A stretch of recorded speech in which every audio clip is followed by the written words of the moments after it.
नमस्कार मेरे विद्यार्थी मित्रों। आज हम पढ़ने जा रहे हैं रजिया सज्जाद जहीर की प्रसिद्ध कहानी नमक। ये कहानी भारत पाकिस्तान के विभाजन पर आधारित है। भारत पाकिस्तान के विभाजन के बाद कुछ परिवार भारत से पाकिस्तान विस्थापित हो जाते हैं और कुछ पाकिस्तान के भारत में आ जाते हैं। लेकिन विभाजन होने के बाद भी जो जहां जन्मा पला बड़ा वह अपनी मातृभूमि से विमुख नहीं हो पाता है। उसका मोह अपनी मातृभूमि अपने वतन के प्रति समाप्त नहीं होता।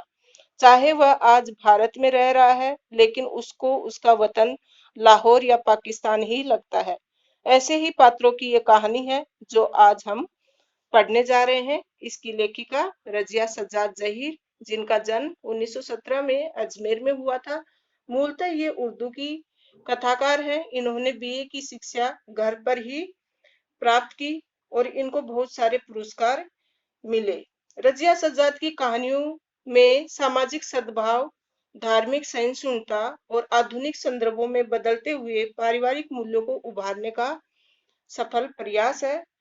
इनकी एक और विशेषता है कि ये सामंजस्य स्थापित करना चाहती हैं, सामाजिक सद्भाव को स्थापित करना चाहती हैं। मुस्लिम, हिंदू, सिख, ईसाई ये भेद खत्म करना चाहती हैं अपनी कहानियों के माध्यम से। रजिया सज्जाद जहीर की नमक शीर्षक कहानी भारत पाक विभाजन के बाद सरहद के दोनों तरफ के विस्थापित जनों के दिलों को टटोलती एक मार्मिक कहानी है। चलिए बच्चों, ये कहानी को हम विस्तार से समझ लेते हैं। सरल शब्दों में समझाने की कोशिश करूंगी, बने रहिएगा। पसंद आए तो लाइक और शेयर कीजिएगा और इसके बाद हम इसके इम्पोर्टेंट क्वेश्चन आंसर भी करेंगे जो कि दूसरे पार्ट में होंगे। अंत तक कहानी को सुनिएगा, बहुत ही अच्छी प्रेरणादायी कहानी है। उन सिख बीवी को देखकर सफिया हैरान रह गई, किस कदर वह उसकी माँ से मिलती थी। तो लेखिका बताती है कि एक मुस्लिम महिला रहती है सफिया करके और एक सिख बीबी रहती है। तो सिख बीबी को देखकर जो मुस्लिम महिला रहती है सफिया, वो हैरान हो जाती है। क्यों? क्योंकि उसकी सूरत, उसकी शक्ल उसकी माँ से मिलती है।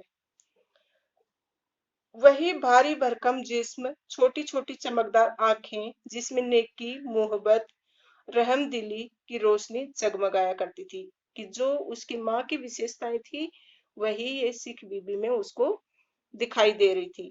चेहरा जैसे कोई खुली हुई किताब, वैसा ही सफेद बारीक मलमल का दुपट्टा जैसा उसकी अम्मा मुहर्रम में ओढ़ा करती थी। तो समझ में आया बच्चों कि जो ये सफिया है सिख बीबी को देखकर हैरान हो जाती है क्योंकि उसकी शक्ल एकदम उसकी माँ से हूबहू मिलती है। वही चमकदार आंखें, वही भारी भरकम शरीर और वही मन में नेकी और मोहब्बत जैसी उसकी विशेषता, ये सब देखने को उसको मिलती है। जब सफिया ने कई बार उसकी तरफ मोहब्बत से देखा तो उन्होंने भी उसके बारे में घर की बहू से पूछा। तो बार बार जब वह अपनी माँ जैसी सिख बीबी को देख रही थी सफिया, तो सिख बीबी ने भी अपनी बहू से पूछा कि ये कौन है। उन्हें बताया गया कि ये मुसलमान है, कल ही सुबह लाहौर जा रही हैं अपने भाइयों से मिलने, जिन्हें इन्होंने कई साल से नहीं देखा। लाहौर का नाम सुनकर वे उठकर सफिया के पास आ बैठी और उन्हें बताने लगी कि उनका लाहौर कितना प्यारा शहर है। तो ये सफिया जो है ये भी लाहौर से है, सिख बीबी भी लाहौर से है। जब सिख बीबी को पता चला उनकी बहू से कि सफिया कल लाहौर जा रही है अपने भाइयों से मिलने, तो वह तुरंत उसके पास आई क्योंकि उसको भी लाहौर से बहुत लगाव था। वहां के लोग कैसे खूबसूरत होते हैं, उम्दा खाने और नफीस कपड़ों के शौकीन, सैर सपाटे की रसिया, जिंदा दिली की तस्वीर। तो ये यहाँ पर लाहौर की विशेषता बताई है, लाहौर शहर की। तो बच्चों आपसे पूछा जा सकता है एक लाइन वाले आंसर में, ठीक है, ध्यान रखना है। कीर्तन होता रहा, वे आहिस्ता आहिस्ता बातें करती रही। आहिस्ता आहिस्ता मतलब धीरे धीरे। सफिया ने दो एक बार बीच में पूछा, माता जी आपको तो यहाँ आए बहुत साल हो गए होंगे, हाँ बेटी, जब हिंदुस्तान बना था तभी आए थे। वैसे तो अब यहाँ भी हमारी कोठी बन गई है, बिजनेस है, सब ठीक है। पर लाहौर बहुत याद आता है, हमारा वतन तो लाहौर ही है। तो सिख बीवी आज भी अपना वतन लाहौर को ही मानती है। भारत आकर वह बस गई, बिजनेस शुरू कर दिया, कोठी बना ली, लेकिन फिर भी मन में लाहौर ही बैठा हुआ है। फिर पलकों से कुछ सितारे टूटकर दुधिया आंचल में समा जाते हैं। बात आगे चल पड़ती है, मगर घूम फिर कर फिर उसी जगह आ जाती है, साड़ा लाहौर। साड़ा लाहौर मतलब अपना लाहौर। तो इस तरह से बार बार उसको लाहौर की याद आती है सिख बीवी को। कीर्तन कोई 11 बजे खत्म हुआ। कीर्तन मतलब सिख बीबी के घर में हो रहा था। वहीं पे सफिया उससे मिलती है और बातों ही बातों में लाहौर की बातें दोनों जन करती हैं। तो जब कीर्तन खत्म हुआ तो प्रसाद हाथ में लिए उठने लगी और सफिया के सलाम के जवाब में दुआएं देती हुई रुखसत होने लगी। तब सफिया ने धीमे से पूछा, आप लाहौर से कोई सौगात मंगाना चाहें तो मुझे हुक्म दीजिए। तो सफिया तो लाहौर जाना चाहती थी, तो इसके लिए सिख बीबी से पूछती है कि अगर आपको कुछ चाहिए वहां से तो बताइए, मैं लेकर आती हूँ। वे दरवाजे से लगी खड़ी थी, हिचकिचाकर बहुत ही आहिस्ता से बोली, अगर ला सको तो थोड़ा सा लाहौरी नमक ले आना। तो उसने क्या मंगाया? लाहौरी नमक।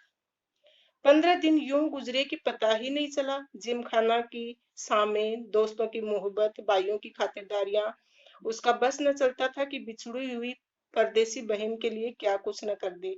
दोस्तों अजीजों की यह हालत कि कोई कुछ लिए आ रहा है, कोई कुछ, मतलब वो बहुत दिन के बाद अपने भाइयों से मिली थी, तो इतनी सारी उसकी खातिरदारी हो रही थी। किसकी? सफिया की।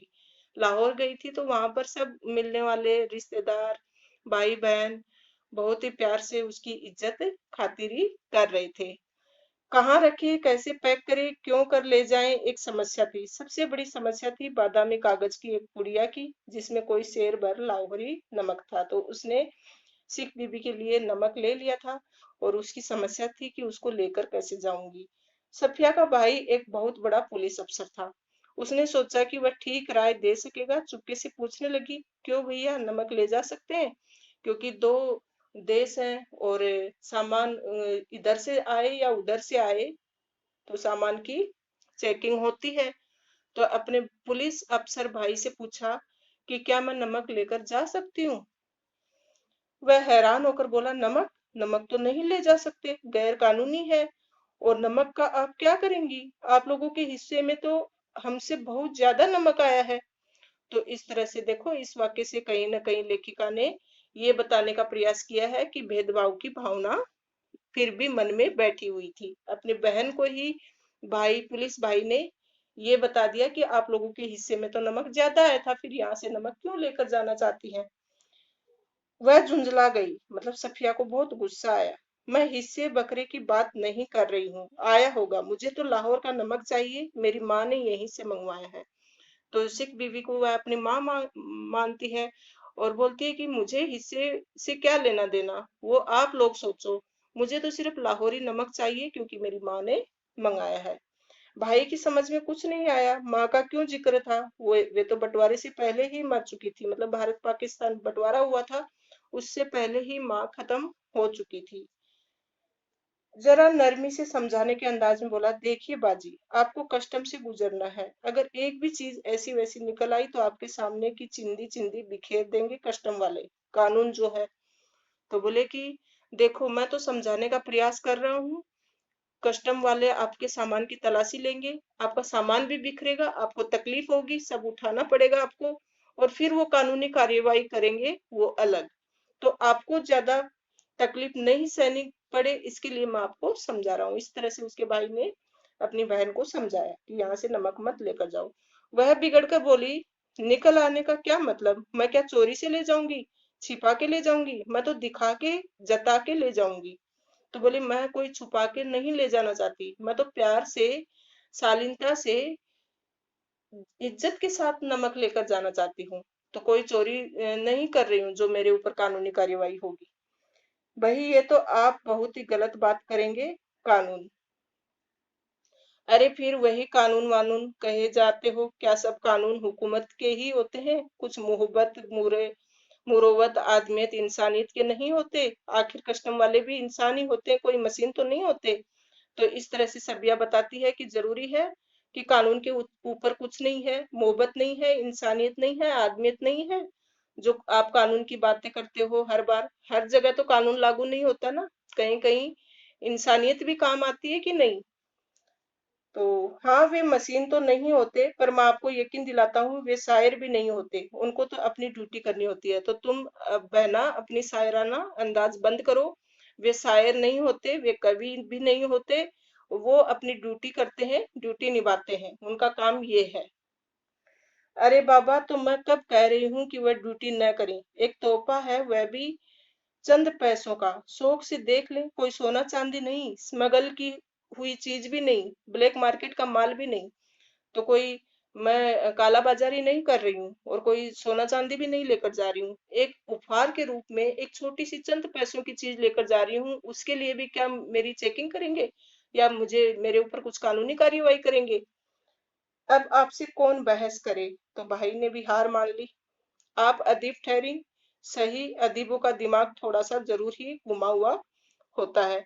वैसे मैं आपको बता देता हूँ, आप ले नहीं जा पाएंगी और बदनामी मुफ्त में हम सबकी भी होगी। आखिर आप कस्टम वालों को कितना जानती हैं? तो भाई समझा रहा है कि आपको लेकर जाने भी नहीं देंगे नमक, और इसके पीछे हम लोगों की भी बदनामी होगी। उसने गुस्से से जवाब दिया, कस्टम वालों को जाने या न जाने, पर हम इंसानों को थोड़ा सा जरूर जानते हैं। रही दिमाग की बात, तो अगर सभी लोगों का दिमाग हम अदीबों की तरह घुमा हुआ होता तो ये दुनिया कुछ बेहतर ही जगह हो जाती भैया। तो इस तरह से बताती है कि हम अदीब, आप बोल रहे हो अगर सारी दुनिया हम अदीबों की जैसी होती तो ये दुनिया का नक्शा ही कुछ और होता। अपने भैया को इस तरह से वो बोलती हैं। सफिया ने अपने भाई को जवाब दिया कि कस्टम वालों को हम कितना जानते हैं ये तो बाद की बात है, लेकिन अगर वो लोग ये जान लें कि हम सभी लोगों का दिमाग हम अदीबों की तरह घुमा हुआ होता तो ये दुनिया कुछ बेहतर ही हो जाती। अदीबों मतलब साहित्यकारों की जैसे, तो हम साहित्यकार जैसे सब लोग होते तो ये दुनिया का नक्शा ही कुछ और होता। ये अपने भाई से वो इस तरह से बोलती हैं। फिर देखो बच्चों, ये सफिया है, नमक की पोटली बांधे हुए है, किन्नू रखे हुए हैं। तो टोकरी में सबसे नीचे नमक रखेगी, फिर किन्नू से उसको ढककर ले जाना चाहती है ना। फिर मारे गुस्से से उसकी आंखों में आंसू आने लगे। किसकी आंखों में? सफिया की आंखों में। उसका भाई सिर हिलाकर चुप हो गया। फिर दूसरे दिन उसको रवाना होना था और सुबह के लिए वह बहुत व्यस्त कार्यक्रम बन चुका था उसका। उसने सारी पैकिंग रात को ही करनी थी। कमरे का दरवाज़ा अंदर से बंद करके सामान बांधने लगी और इधर उधर फैली चीज़ों को समेट कर सूटकेस और बिस्तरबंद में चली गई। सिर्फ दो चीज़ें रह गई थी, एक तो छोटी सी टोकरी जिसमें किन्नू थे और एक दोस्त का तोहफा, संतरे और माल्टे को मिलाकर पैदा किया गया फल। किन्नू किसे कहते हैं? संतरे और माल्टे को मिलाकर बनाया जाता है। तो ये एक दोस्त की तरफ से तोहफा दिया गया था। माल्टे की तरह ही रंगीन और मीठा होता है और संतरे की तरह नाजुक होता है। और दूसरी उसके पास जो चीज़ थी जिसका उसको पैकिंग करनी थी वह थी नमक की पुड़िया, जो अपनी माँ के लिए लाहौर से ले जाना चाहती थी भारत। अब तक सफिया का गुस्सा उतर चुका था। अपने भाई के साथ उसकी जो झेप हुई थी वो गुस्सा अभी वह ख़त्म हो चुका था। भावना के स्थान पर बुद्धि धीरे धीरे उस पर हावी हो रही थी। अब वह सोच रही थी कि रोने धोने से कुछ नहीं होगा, मुझे नमक कैसे ले जाना है ये मुझे दिमाग लगाना चाहिए। तो वह बोली कि नमक की पुड़िया तो ले जानी है, पर कैसे? अच्छा, अगर इसे हाथ में ले लें और कस्टम वालों के सामने सबसे पहले इसी को रख दें। लेकिन अगर कस्टम वालों ने न जाने दिया तो मजबूरी है, छोड़ देंगे। लेकिन फिर उस वायदे का क्या होगा जो हमने अपनी माँ से किया था? तो इस तरह से वह सोचती है कि हाथ में ही रख लेती हूँ पुड़िया और सबसे पहले वो कस्टम वाले जो चेकिंग करते हैं सामान, उनको दिखा देती हूँ कि मेरे हाथ में नमक है, मैं ले जाना चाहती हूँ। नहीं ले जाने देंगे तो ठीक है, लेकिन बाद में सोचती है कि नहीं, वह तो अपनी माँ से वायदा करके आई थी कि वह नमक ज़रूर लेके आएगी, तो फिर क्या होगा? तो अच्छा नहीं लगता। अच्छा, अगर इसे किनुओं की टोकरी में सबसे नीचे रख लिया जाए तो किनुओं को देर में भला कौन देखेगा? मतलब इतने किनुओं का जो ढेर है टोकरी में, उसको नीचे तक कौन देखेगा? उसको नीचे नीचे मैं रख लेती हूँ। तो इस तरह का प्लान वह बनाती है। उसने कीनू कालीन पर उलट दिए, टोकरी खाली की और नमक की पुड़िया उठाकर टोकरी की तह में रख दी। मतलब पेंदे में उसको किन्नू की टोकरी के पेंदे में नमक की पुड़िया रख दी। एक बार झांक कर उसने पुड़िया को देखा, फिर महसूस किया मानो उसने अपने किसी प्यारे को कब्र की गहराई में उतार दिया हो। कुछ देर उकड़ू बैठी रही, पुड़िया को तकती रही। उसको लाहौरी नमक से इतना लगाव कि उसको तक रही थी बार बार कि हाँ मैं इसको लेकर ही जाऊंगी यहाँ से। इस तरह से वह सोच रही थी। फिर वह सोचती है कि कैसे उसकी माँ बचपन में उसको कहानियाँ सुनाती थी और जिसमें शहजादा अपनी रान चीर कर हीरा छिपा लेता था। मतलब अपनी छाती चीर कर उसमें हीरा छिपा लेता था। काश मेरे पास भी ऐसी तरकीब होती कि मैं भी कहीं ना कहीं इसको छिपा लेती पुड़िया को। तो इस तरह की तरकीब वह दिमाग में लाती है। फिर वह किनुओं को एक एक करके टोकरी में रखने लगी, पुड़िया के इधर उधर आसपास और फिर ऊपर, यहाँ तक कि वह बिल्कुल छिप गई। फिर वह आश्वस्त हो गई कि मैंने एकदम से पुड़िया को छुपा दिया है किनुओं में। फिर देखो, रात को तकरीबन 1:30 बजे थे। मार्च की सुहानी हवा खिड़की की जाली से आ रही थी। बाहर चांदनी साफ और ठंडी थी। खिड़की के करीब लगा चंपा का एक घना सा दरखत सामने की दीवारों पर पत्तियों के अक्स पर लहरा रहा था। कभी किसी तरफ से, कभी किसी की दबी हुई खांसी की आहट, दूर से किसी कुत्ते के भौंकने या रोने की आवाज़, चौकीदार की सीटी और फिर सन्नाटा। तो रात के 1:30 बजे का ये माहौल था। यह पाकिस्तान था। यहाँ उसके 3 सगे भाई थे, बेशुमार चाहने वाले दोस्त थे, बाप की कब्र थी, नन्हे नन्हे भतीजे भतीजियाँ थी। उसने बड़ी मासूमियत से पूछते, फूफी जान आप हिंदुस्तान में क्यों रहती हैं जहाँ हम लोग नहीं आ सकते? इस तरह से उसके भतीजे और भतीजियाँ थी, वो पूछते थे कि फूफी जान आप ही हिंदुस्तान क्यों रहती हैं जबकि हम सब यहाँ पाकिस्तान में रहते हैं और हम वहाँ आ भी नहीं सकते। उन सबके और सफिया के बीच एक सरहद थी, मतलब एक सीमा थी। बहुत ही नोकदार लोहे की छड़ों का जंगला जो कस्टम कहलाता था। कस्टम वह स्थान होता है जहाँ पर सामान की चेकिंग की जाती है। तो वह स्थान के कारण आना जाना और दोनों का आपस में मिलना दूभर था। कल वह लाहौर चली जाएगी, हो सकता है साल भर फिर आए। 1 साल से पहले तो वह आ भी नहीं सकती। ये भी हो सकता है कि अब कभी ना आ सके। उसकी आंखें आहिस्ता आहिस्ता बंद होने लगी। फिर उसे एक सफ़ेद दुपट्टे का दूधिया आंचल लहराता दिखाई दिया, जिस पर जहाँ तहाँ सितारे झिलमिला रहे थे। हमें वहाँ से आए तो बहुत दिन हो गए। यहाँ हमारी कोठी भी है, बिजनेस भी है, हम यहाँ बस भी गए हैं, पर हमारा वतन तो लाहौर ही है। चाहे कुछ भी हो, वहाँ पर भारत में कोठी भी है, बिजनेस भी है, सब कुछ है, लेकिन हमारा वतन तो लाहौर ही है। फिर दिखा इकबाल का मकबरा, लाहौर का किला, किले के पीछे डूबते हुए सूरज की नारंगी किरणें, आसपास में फैलता उभरता अंधेरा, उस रंगीन अंधेरे में बहती हुई नरम हवा, उस हवा में रची हुई मौलसिरी की खुशबू। मकबरे की सीढ़ियों पर बैठे बैठे 2 इंसान सिर झुकाए चुपचाप उदास जैसे 2 बेजान परछाइयाँ। तो वो 2 इंसान कौन थे? ये मतलब चुपचाप बैठे हुए थे और पूरा वहाँ का लाहौर का नक्शा चित्र बनकर उनकी आंखों में आ गया। सफिया की आंखों में पूरा दिख रहा है उसको कि किस तरह का हमारा लाहौर है। तो तुम कल चली जाओगी? मतलब 2 जन पूछते हैं। हाँ। अब कब आओगे? मालूम नहीं, शायद अगले साल, शायद कभी नहीं। अचानक उसकी आंखें खुल गई। शायद उसने मकबरे की सीढ़ियों के नीचे लगी दूब से एक पत्ती तोड़ी थी जिस पर ठंडी ओस जमनी शुरू हो गई थी। हुआ ये कि नींद में करवट लेते उसका हाथ किनुओं से लबालब भरी टोकरी पर जा पड़ा था। रसीले ठंडे किन्नू जिनको देते वक्त उसके दोस्त ने कहा था, ये हिंदुस्तान पाकिस्तान की एकता का मेवा है। तो उसके दोस्त ने ही उससे पूछा था कि तुम चली जाओगी, फिर आओगी कब? तो बोली कि पता नहीं, 1 साल बाद भी आ सकती हूँ और शायद कभी नहीं। तो इस तरह से उसने जो दोस्त ने जो किन्नुओं की टोकरी जो दी थी उसको, वो देते हुए कहा था कि ये हिंदुस्तान पाकिस्तान की एकता का मेवा है। सफिया फर्स्ट क्लास की वेटिंग रूम में बैठी थी। दिल्ली तक का किराया उसके भाई ने दिया था। वह हाथ में टिकट दबाए वेटिंग रूम के बाहर प्लेटफार्म पर टहल रहा था। तो उसका भाई उसके साथ था और दिल्ली तक का किराया उसने भाई ने उसका भरा था। वह सोच रही थी कि आसपास इधर उधर इतने लोग हैं, लेकिन सिर्फ वही जानती है कि टोकरी की तह में किनुओं के नीचे नमक की पुड़िया है। तो वह नमक की पुड़िया के बारे में लगातार सोच ही रही थी कि सब लोग इधर उधर घूम रहे हैं, लेकिन किसी को नहीं पता है कि मैंने नमक छुपाया है।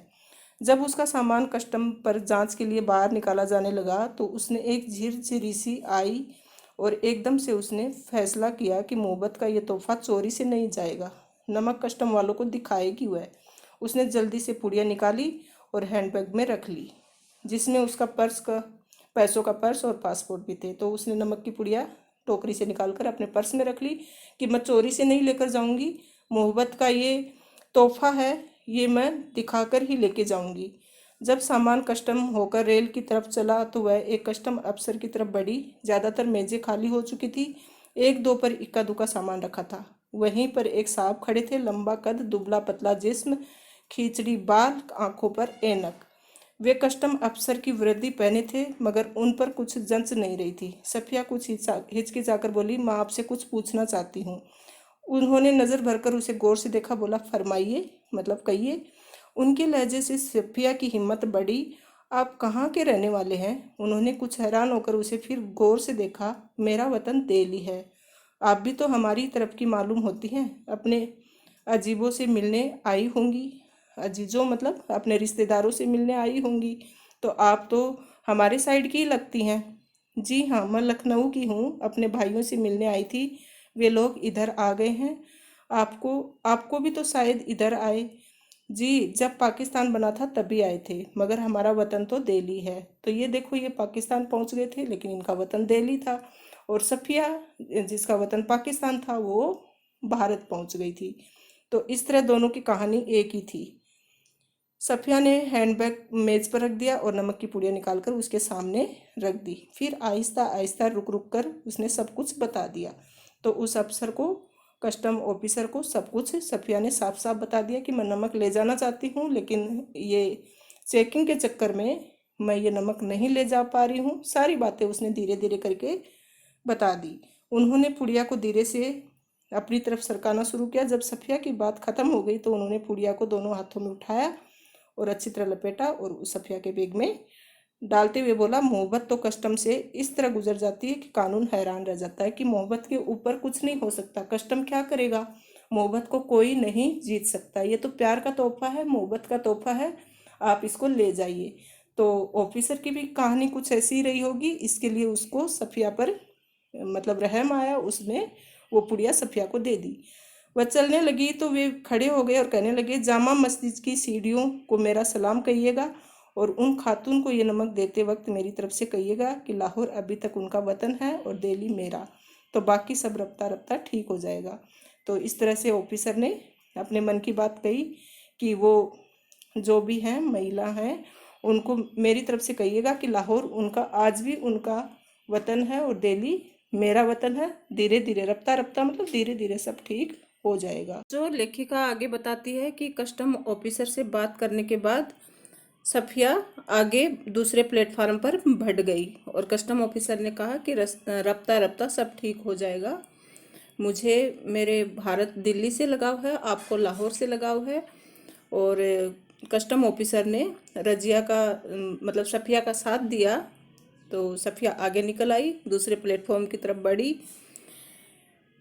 प्लेटफॉर्म पर उसके बहुत से दोस्त, भाई, रिश्तेदार थे। हसरत भरी नज़रों, बहते हुए आंसुओं, ठंडी सांसों और भिजे हुए होठों को बीच में से काटती हुई रेल सरहद की तरफ बढ़ी। अटारी में पाकिस्तानी पुलिस उतरी और हिंदुस्तानी पुलिस सवार हुई। कुछ समझ में ही नहीं आ रहा था कि कहाँ से लाहौर ख़त्म हुआ और किस जगह से अमृतसर शुरू हो गया। तो लाहौर से ट्रेन आगे निकल चुकी थी और पाकिस्तानी पुलिस तो वहीं उतर गई, हिंदुस्तानी पुलिस उसमें सवार हो चुकी थी। अब हिंदुस्तानी पुलिस उनका सामान चेक करने वाली थी।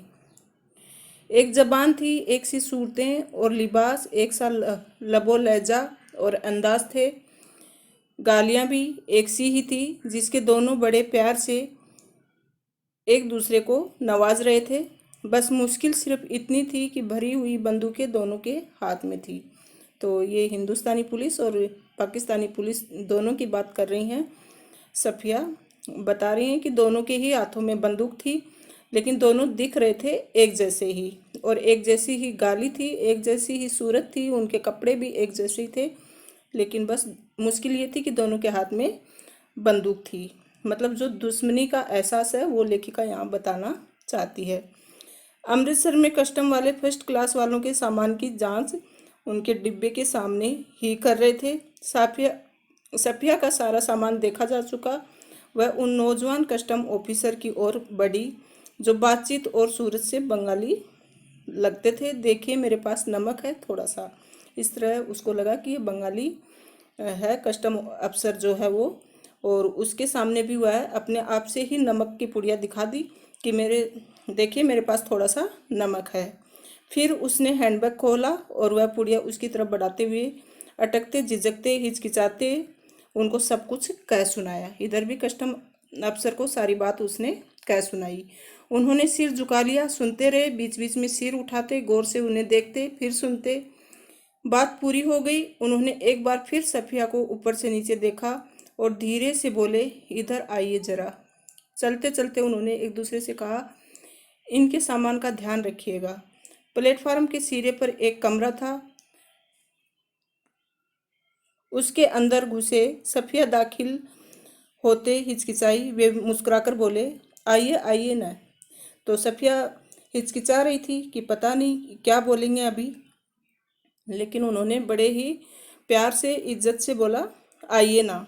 जेब से रुमाल निकालकर उन्होंने कुर्सी को झाड़ा और बोले, बैठिए। सफिया ने पुड़िया और बैग को मेज पर रख दिया। बाहर की तरफ झांककर उन्होंने एक पुलिस वाले को इशारा किया।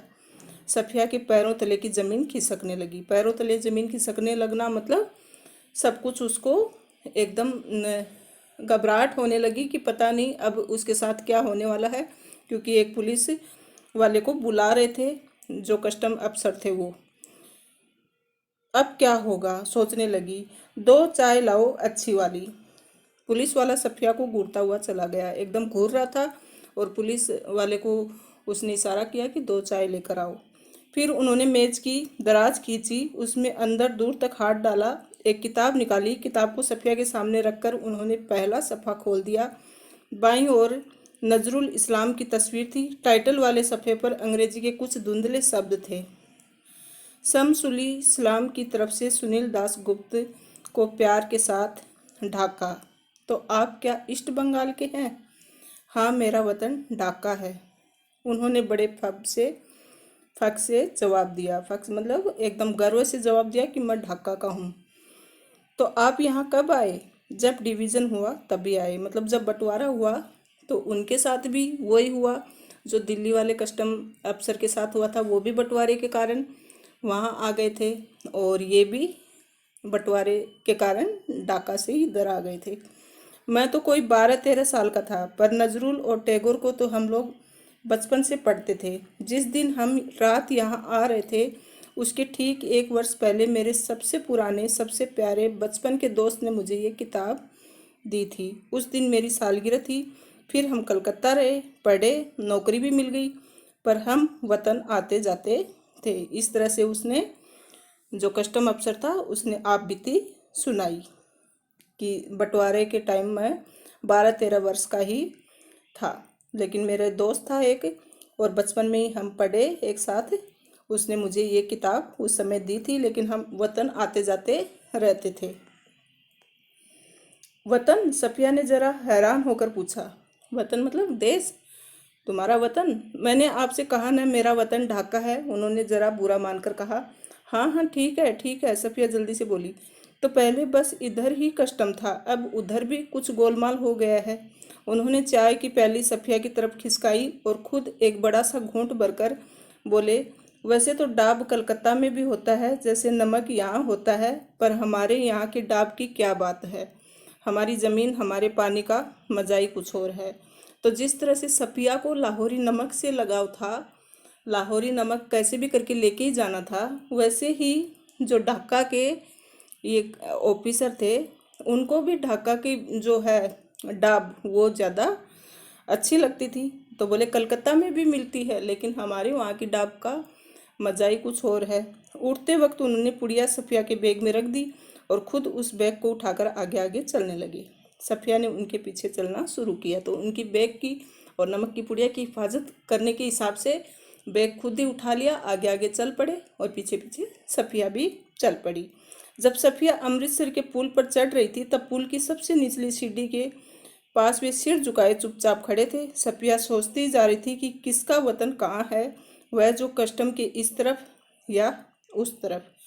तो सफ़िया ये सोचने पर मजबूर हो गई कि ये कैसे मैं समझूं कि किसका वतन कहाँ है। सब अपने अपने वतन से सबको लगाव है, लेकिन सब वतन से दूर हैं। तो इस पाठ के माध्यम से यही संदेश दिया है कि भले ही भारत और पाकिस्तान का विभाजन हो गया, लेकिन फिर भी आपस में दोनों मुल्कों के लोगों के बीच में आपसी प्रेम आज भी है। धन्यवाद मेरे विद्यार्थी मित्रों।